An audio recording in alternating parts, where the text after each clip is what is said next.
السلام عليكم ورحمة الله وبركاته. معكم علال بهاء الدين أي سلاش من موقع نقطة تطوير. درس اليوم درس جيد وجميل، سوف نتعلم خلاله بعض الاختصارات الرئيسية لبرنامج أدوبي أفتر إفكت ليسهل علينا التحكم بالبرنامج، وسوف نتعلم بعض الأدوات مثل الماسك والكاميرا وغيرها. تابعوا معي. أولا سوف نقوم بسحب الصورة أو الفيديو أو أي شيء إلى داخل البرنامج، ثم نقوم بسحب الصورة أو الفيديو أو الموسيقى إلى داخل نافذة العمل. أول شيء إذا أردنا أن نقرب أو نبعد داخل الشاشة من دون إفساد المنظر الرئيسي، نستعمل العجلة داخل الفأرة. وإذا أردنا أن نحرك يمينا وشمالا فنضغط على الفاصلة أو البعد أو الإسباس داخل الكيبورد. وإذا أردنا أن ننسخ مثلا أن ننسخ ونلصق صورة عندنا أو أي شيء، نضغط كنترول زائد سي، كنترول زائد سي.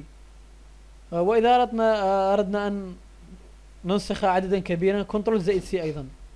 وإذا أردنا مثلا أن نضاعفه وليس أن ننسخ، كنترول زائد دي. وإذا أردنا أن نحدد نضغط على شيء معين، نضغط كنترول ونختار الشيء المحدد. وإذا أردنا أن نحدد مجموعة كبيرة نضغط شيفت ونختارهم كلهم هكذا.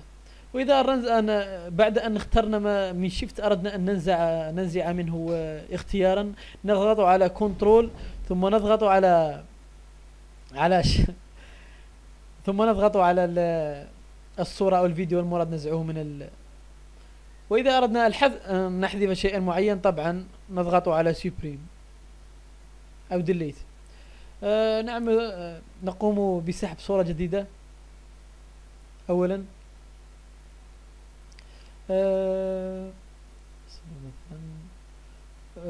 أريد مثلا أن أنقل تأثيرا من صورة إلى صورة أو من فيديو إلى فيديو.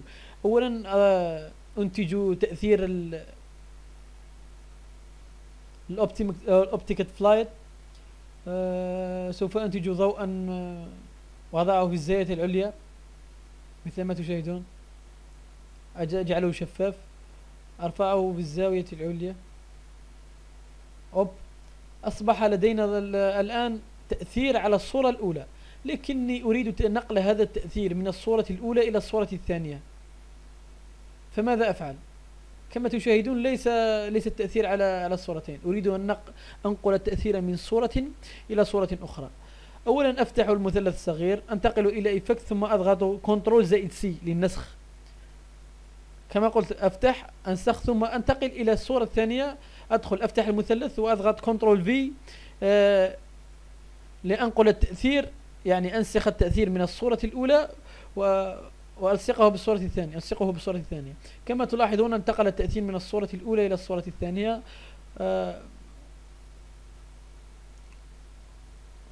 الآن مثلا الآن لا أريد أن أنقل التأثير فقط، أريد أن أنقل كل التأثيرات حتى الانتقالات والرفع، مثلا انتقال من اليمين أو الشمال. أريد أن أنقل هذا من الصورة الأولى إلى الصورة الثانية. فماذا أفعل؟ بعد أن قمت بعمل التأثير، مثلا قمت بنقل جعل الضوء يتحرك من اليسار لليمين في مدة زمنية معينة هكذا، أنقل قليلا ثم أجعل الضوء يتحرك من اليسار لليمين كما تشاهدون. والآن أريد أن أنقل هذا التأثير من الصورة الأولى التي قمت بإنشاء التأثير عليها إلى التأثير الثاني. أدخل وأفتح الإفكت ثم أنتقل إلى هذه كما تشاهدون الآن وأنسخها، أنسخ المثلثات ثم أدخل نفس الإفكت ثم أضغط وكنترول في لأقوم بلصق نفس التأثيرات، فتنتقل التأثيرات من الصورة الأولى إلى الصورة الثانية كما تلاحظون. ونفس الشيء إن أردنا نقل تأثيرات من فيديو إلى فيديو أو تأثيرات صوت إلى صوت آخر، بشرط أن تكون نفس التأثيرات. فإذا مثلا أردنا أن نعمل نفس التأثيرات لصورتين مختلفتين أو لفيديوين مختلفين، لماذا أتعب نفسي وأقوم بعمل تأثيرات جديدة، وأنا أستطيع نقل التأثير من الصورة الأولى إلى الصورة الثانية أو من الفيديو الأول إلى الفيديو الثاني. والآن سوف ننتقل إلى تعلم شيء جديد، وهو الماسك أو القناع. في ماذا يفيدنا هذا القناع؟ القناع هو أداة جد مهمة نستعملها في القص وفي الرفع وفي أشياء كثيرة.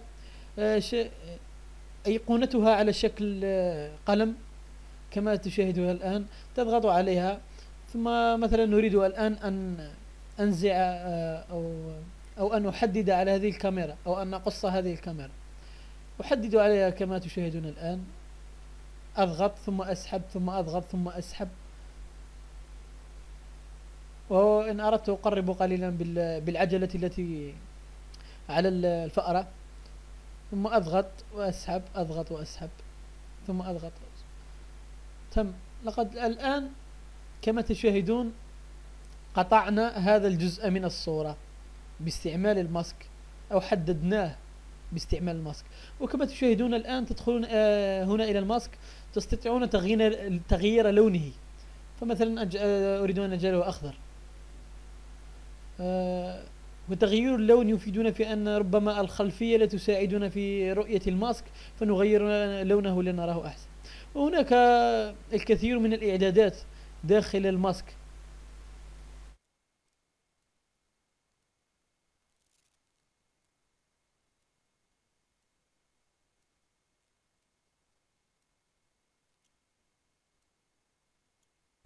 الآن أريد تحديد الماسك على هذه الصخرة مثلا،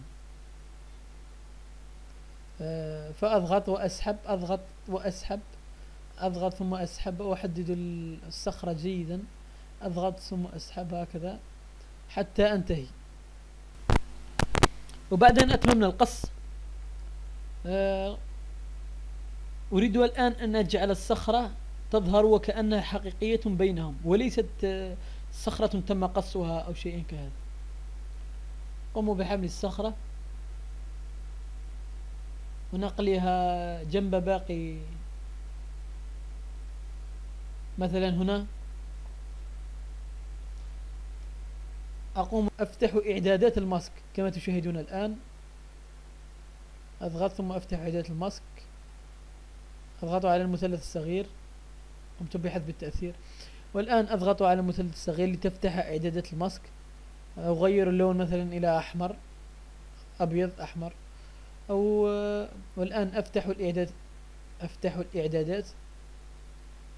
كما تشاهدون هناك الكثير من الإعدادات. مثلا سوف أضاعف هنا السيجنالز،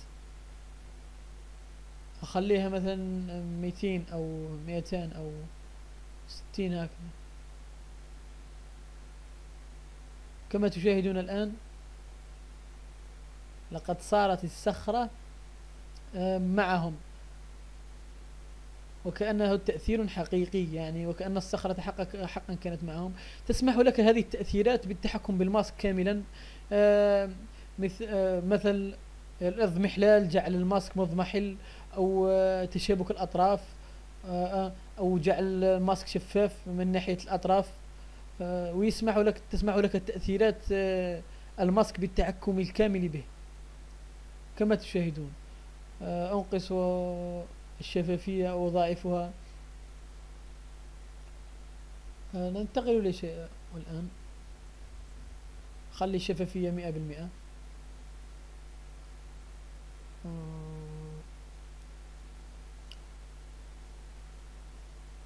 مثلا نغلق الماسك. والآن أريد مثلا أن أضيف تأثيرا معينا إلى الماسك. مثلا أريد رفع الماسك أو تحريك الماسك من اليمين إلى الشمال، أو أريد تغيير سعة الماسك أو طول الماسك بمرور الزمن. فماذا أفعل؟ مثلا الآن أحدد ما أريد التحكم فيه بالماسك كالتالي. أقوم بتحديد النقاط التي أريد التحكم بها داخل الماسك، وأقوم بسحبها أو بتحريكها يمينا أو شمالا. والآن أقوم بتفعيل المنابر الزمنية كالتالي: بالضغط على الساعة، على أيقونة الساعة، ثم أقوم بسحب المؤشر أسحب المؤشر قليلا، ثم أقوم بتحديد النقاط التي أريد التحكم بها داخل الماسك، وأقوم بتحريكها مثلا إلى إذا رجعنا فسوف تلاحظوا أن الماسك يتحرك تدريجيا مثل ما حركته أنا، مثل ما قمت بتحريكه كما تشاهدون الآن. وقد سبق وان طلعنا على المؤشرات الزمنية والى آخرها، تطرق إلى الدروس السابقة. والماسك ليس عبارة عن أيقونة القلم فقط، بل هناك جنب أيقونة القلم هناك أيقونة شكل مربع أو دائرة، أو تستطيع تفعيل بها الماسك، مربع أو دائرة، أو يعني شكل جاهز. فأنا مثلا اخترت الدائرة، الآن أريد مثلا تعديل على الدائرة، مثل الإنقاص من طولها وعرضها أو تدويرها، أي التحكم بالماسك الذي على شكل دائرة، وكأننا نحن قمنا بإنشاء دائرة لكنها جاهزة. هذا هو الجزء الأول من الشرح. انتظرونا في الجزء الثاني ودمتم بود.